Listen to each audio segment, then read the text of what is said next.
Morning, everybody. Thank you for joining us. We will begin with chapter 1, verse 2. Chapter 1, verse 2. So Hashem says to Moshe, Daber b'nei Yisrael v'yomar to'alehem, speak to the Jewish people and say to them as follows. Adam ki yakriv mikem korban la'Hashem. If a person brings among you a sacrifice to God, min ha'beima, min ha'bakar, min ha'tzon, takribos korbanchem. From different types of animals, may you bring your offering. Two interesting things jump out in the pasuk. One is a person who brings from among you. What does it mean from among you? What do those words even mean? I mean, I suppose if we're talking to the Jewish people, a person who brings is from among them. I don't know where else they're supposed to be from. It's just an interesting language. And then the other thing is, if you notice, those have a little bit more of an eye and ear for grammar, Adam ki yakriv is in the singular, an individual who brings an offering. The three last words of the pasuk are takrivu, you plural will bring your offering. So we shifted from singular to plural within the verse. So it's just interesting to think about that. Let's start with Rashi. Second Rashi on the pasuk and pasuk base, Adam. Lama nemar. Why does it say? And also, by the way, forgive me, I neglected to mention this also. Why does it say Adam in the first place? First of all, Adam is a little bit of a unique word given in the context of mitzvos. Adam means a man, a person, but Adam seems to have some kind of possible connotation to the creation of the world. Ma Adam Arishon lo hikriv min hagezel shakol hayashalo afatem lo takrivu min hagezel. You, the way you bring this offering should be like how the first man brought an offering. There's no way the first man could have stolen anything because the whole world was his for the taking. So you have to be very diligent when bringing a sacrifice to God. You have to make sure it's yours. There are commentaries who say that actually is being emphasized, not in the word Adam, but ki yakriv mikem, that brings from among you, meaning that brings from your own. So that's a possibility at the beginning of the pasuk. Now I'd like to see the sforno. Sforno on pasuk beis, Adam ki yakriv mikem. Ki yakriv me atzmechem. So whereas we mentioned before that it could be bringing from you means you have to make sure it's your own, sforno says it means something else.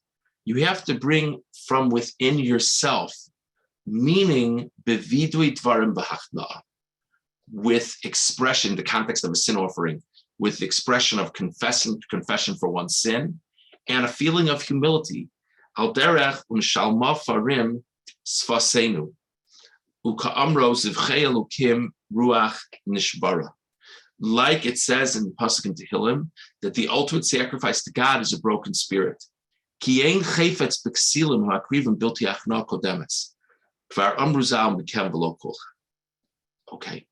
So the Sforno's idea is an interesting thing. The Sforno's idea is that the language of bringing from among you is that it's a statement that when one brings a sacrifice, one's focus and intentions have to be in step with their actions. It's not enough to bring a sacrifice. It's not the cost of doing business. You know, person feels bad. They actually maybe the person doesn't feel so bad. They messed up in some aspect of Hilchos Shabbos. Call the rabbi. Rabbi confirms they messed up. Okay, I guess that'll be an offering. Okay, I'll drop it off at the base of Mikdash and keep on moving. That's not the idea of a korban. The idea of a korban is it's an expression of what's really going on within oneself. Okay, but then we mentioned there's another interesting thing, and that is regarding the shift from singular to plural. If you look at the second to last Rashi on the pasuk,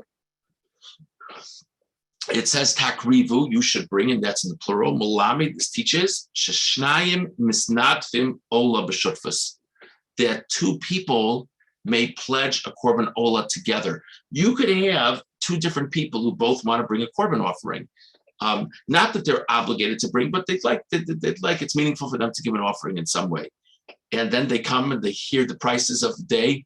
You know, I guess gas prices could have an impact on animal values as well. Who knows? They hear the prices of the day and say, wow, I can't afford that. but they find someone to go into the korban with them.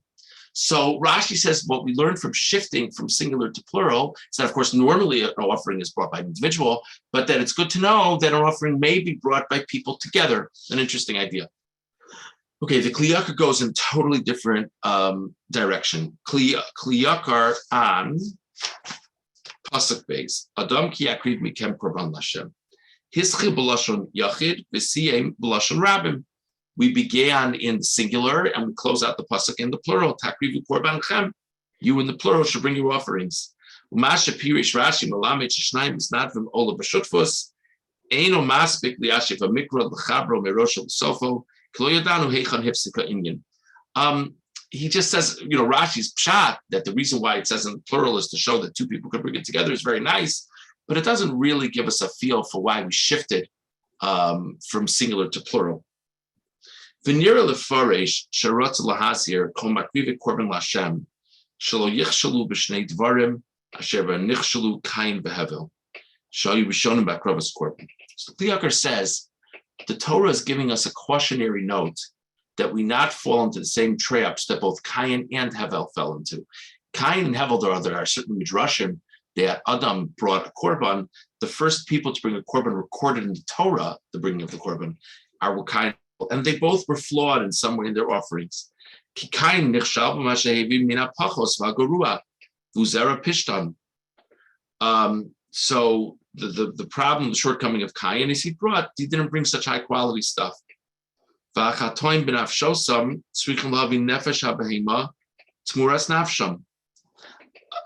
a person sinned in some way, and now they're bringing an offering as an atonement for that, one of the classic ideas in the commentators is that the person's supposed to think to themselves, this offering it should have been me, and I'm bringing this offering in my place. And so therefore the idea of finding some cheap thing to bring totally misses the point. So the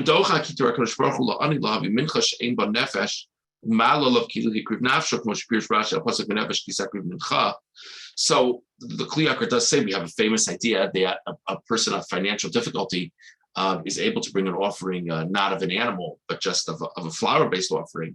And the Medrash says that God looks very favorably upon that because that's what the person can do. But if the person is able to do more, a person needs to do more. Hevel, Afal Pisha Hevi Mibchoros Tsono, Mikomakom Lo Tovasa, Shlonis Orel Korban Me'atzmo, Shlonis Daris Lo Mitzvah Me'atzmo. And Hevel wasn't so perfect either because Hevel did bring up of a nicer quality, and that was good. But Hevel kind of had to copycat Cain. In other words, Cain was the one who originated the idea of the offering, and Hevel saw it.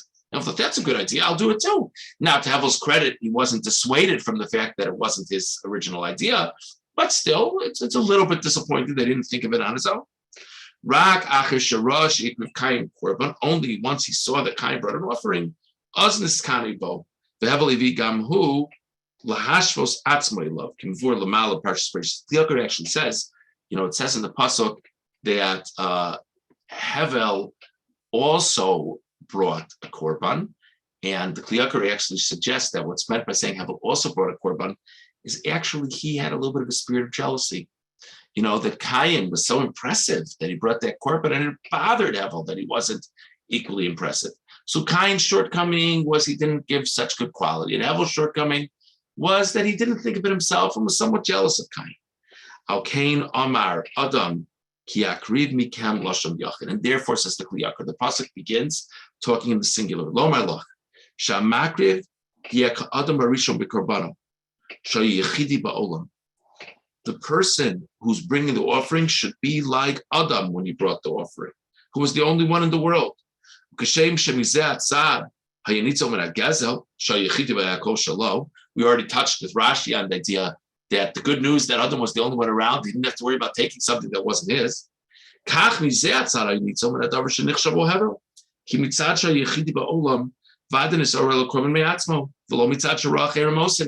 The other benefit was, so he didn't have to worry about taking things that weren't his, but there was also the benefit that he wasn't following suit from anyone else. He was clearly doing his own thing because there was no one else to follow. Amar Adam Kishigia Adam Harishon Kiyakv Mikem Shatia Akrav Mikem V'lo Mizulaschem Ki Mikem Ubachem Yevo His Orus Elamakriv. So we say a person should be like Adam, that's bringing from one's own inspiration. Zeu korban lashem. When a person does that, and it's their own thing, and they're not competing with anyone else, that's the ultimate offering to God. Kivada ein kavanaso kim l'shem Hashem. Clearly, his only intent there is to serve God appropriately. Lafuke misha enonis or me'atzmo, zeu eno mikem ve'eno korban lashem. On the other hand, a person who's not personally moved to bring an offering and is only doing it because that's what the cones down the street are doing. So it's not really from you. It's not really from your own inspiration. And in a sense, it's not really a korban to Hashem either. It's sort of a korban to your own feeling of deficiency. And then your own satisfying, that people should think you're generous and this and that. Eino mikem. What's not really coming from you. Sharis oros balo me'acherim v'lo mikem. K'makiv korban atzmo. Ve'eino korban lashem. And that would be lacking in being a korban to God. Kol ma shu kinas ish mereyehu eno ose ki'im lizhader atzmo bifnei abrios. That the idea is that if a person is serving God through jealousy, through wanting to be like other people, he's really just trying to make people impressed with him. So then it's not really an offering to God, it's an offering to your neighbors. So the point the Kli Yakar is making is the Pasuk wants to teach at the end of the Pasuk that, like Rashi says, that we can bring the Korban people together. But what's trying to be brought out at the beginning of the Pasuk is that the ideal way to bring a Korban, to bring sacrifice, is with the spirit of being like Adam HaRishon, like the only person around. Meaning, of course, technically, it shouldn't be that you're taking someone else's things, but more importantly, the motivation to serve should be solely and exclusively because this is how you're relating to God, not because someone else set the bar for what the social norms are in the service of God. Okay, we're going to jump ahead now to chapter 2, verse 12. Chapter 2, verse 12. Maybe we'll actually start with verse 11. Chapter 2, verse 11. Kol ha-mincha asher takrivu lashem. All mincha offerings. And remember, mincha offerings are not animals, they're flour-based offerings. Lo se'aseh chametz.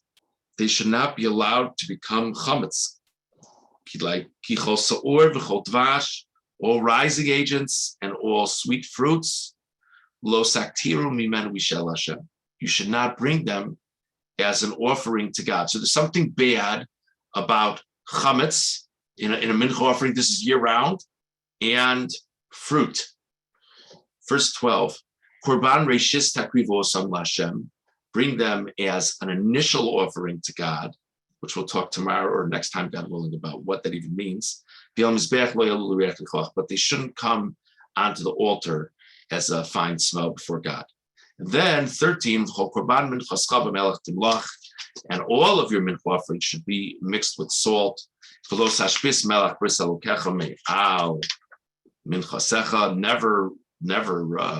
cease to put salt on your mincha offerings. And all of your offerings bring salt. So something about chametz is bad, something about fruit is bad, something about salt is good. What's going on here? To be continued. We discussed this morning lessons both in the language of why it talks about Adam and the different hearkenings back to Adam HaRishon. We also spoke about the significance of the pasuk shifting from singular to plural. Before I take any comments, I just want to mention I have a bris in Baltimore tomorrow morning, so we're not going to meet tomorrow morning. I'm sorry, it's not in the shorts. I only got the information once the shorts had far long ago gone to print. So we won't meet tomorrow morning. Those who in the evening group we will meet tomorrow evening, God willing. We'll meet Thursday morning, God willing.